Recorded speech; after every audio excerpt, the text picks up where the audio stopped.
अदानींवरनं ठाकरे आणि भाजप आमने सामने आलेले असतानाच यामध्ये राज ठाकरेंची एंट्री झाली। राज ठाकरेंनी सत्ताधारी आणि विरोधक या दोघांना सुद्धा आरोपीच्या पिंजऱ्यामध्ये उभं केलं। पण आरोप करताना त्यांनी वापरलेल्या सेटलमेंट या शब्दावरून त्यांच्यावरच उलट टीका सुरू झाली आहे। बघूयात अदानी प्रकरणामध्ये राज ठाकरेंच्या एंट्री नंतर काय काय घडलंय।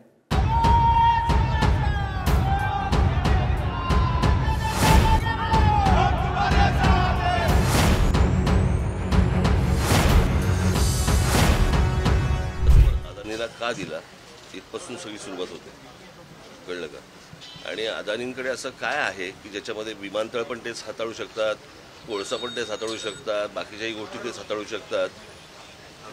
आणि एवढा मोठा प्रकल्पाला तुम्ही मोठं सगळ्या जेवढ्या टाटांपासून अनेक लोक ह्या कंपन्या आहेत ज्यांच्याकडनं तुम्ही टेंडर्स मागवायला पाहिजे होती, डिझाईन मागून घ्यायला पाहिजे होतं, तिकडे नेमकं काय होणार आहे कळायला पाहिजे होतं, पण ते झालं नाही। हे 8-10 महिन्यानंतर जागे झालेले जे काय कुठच्या आघाडी जी आहे ह्याने विचारला का प्रश्न की नेमकं काय होणार तिकडे,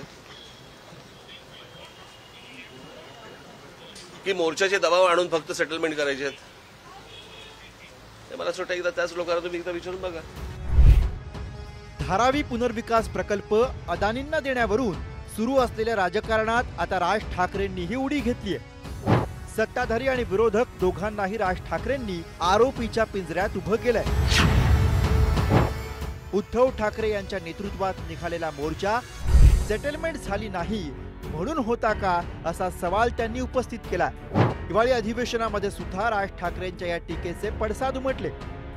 सेटलमेंट झाली नाही म्हणूनच मोर्चा काढण्यात आला असं सांगत शिंदेच्या शिवसेनेनं राज ठाकरेंच्या आरोपांचं समर्थन केलंय। तर सेटलमेंट बाबत सर्वाधिक राज ठाकरेंनाच माहित असल्याचा टोला जितेंद्र आव्हाडांनी लगावलाय। ठेकेदाराच्या ऑफिसवर मोर्चा हा माझ्या राजकीय जीवनात मी पहिल्यांदा पाहिला। ठेकेदाराला आपण टेंडर देतो, आपण जेव्हा टेंडर देतो तर ही जबाबदारी आपली असते। म्हणून जे काही तुम्हाला बोलायचं असेल किंवा जे काही तुम्हाला करायचं असेल तुम्ही सरकारशी भांडू शकता ना। ठेकेदाराच्या घरावर कसला मोर्चा काढताय तुम्ही ऑफिसवर? म्हणून हे सेटलमेंटसाठीच मोर्चा होता आणि हे काही दिवसांनी तुम्हाला दिसेल की सेटलमेंट जशी झाली त्या टायमाला सर्व शांत बसलेले दिसते।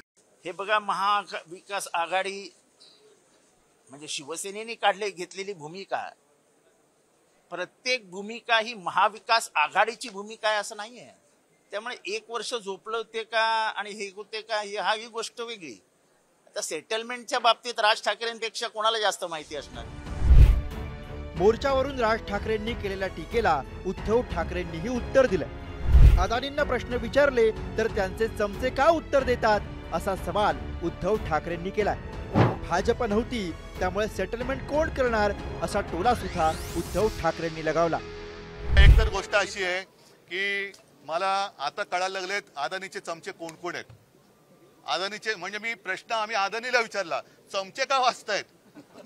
बरं, आंदोलनात गेल्यानंतर विषय काय हे विचारून जे बोलतात त्यांच्या अर्धवट माहितीवरनं त्यांनी एक तर प्रश्न विचारू नये आणि विमानाला कुठे टोल लागत नाही त्याच्यामुळे हाही विषय तिकडे येत नाही। तर अर्धवट माहितीनुसार प्रश्न कोणी विचारू नयेत। एक तर त्या शालीचं वजन पेलते की नाही हे त्यांनी बघायला पाहिजे, पण त्याच्यात भाजप कुठे होता? भाजप नव्हता तर सेटलमेंट होणार कशी? मोर्चा आम्ही काढला होता, शिवसेना, काँग्रेस, कम्युनिस्ट होते, सगळे होते, आरपीआय सगळे होते। जर भाजप असती ना तर सेटलमेंट झाली असती, भाजप नव्हता तर सेटलमेंट होणार कशी? अदानींना देण्यात आलेला धारावी पुनर्विकासाचा प्रकल्प मुंबईशी जोडून भाजप विरोधात वातावरण निर्मितीचा उद्धव ठाकरेंच्या शिवसेनेचा प्रयत्न आहे। सेटलमेंटचा आरोप करत राज ठाकरेंनी उद्धव ठाकरे आणि मवियावर बोचरी टीका केली आहे। निवडणुकांच्या तोंडावर अदानींचा मुद्दा प्रचारात महत्त्वाचा ठरणार हेच यातून स्पष्ट होत आहे। या मुद्द्यावर येत्या काळात आणखी राजकीय चिखलफेक पाहायला मिळण्याची शक्यता आहे। अजय मानेसह चेतन सावंत, ब्युरो रिपोर्ट, पुढारी न्यूज।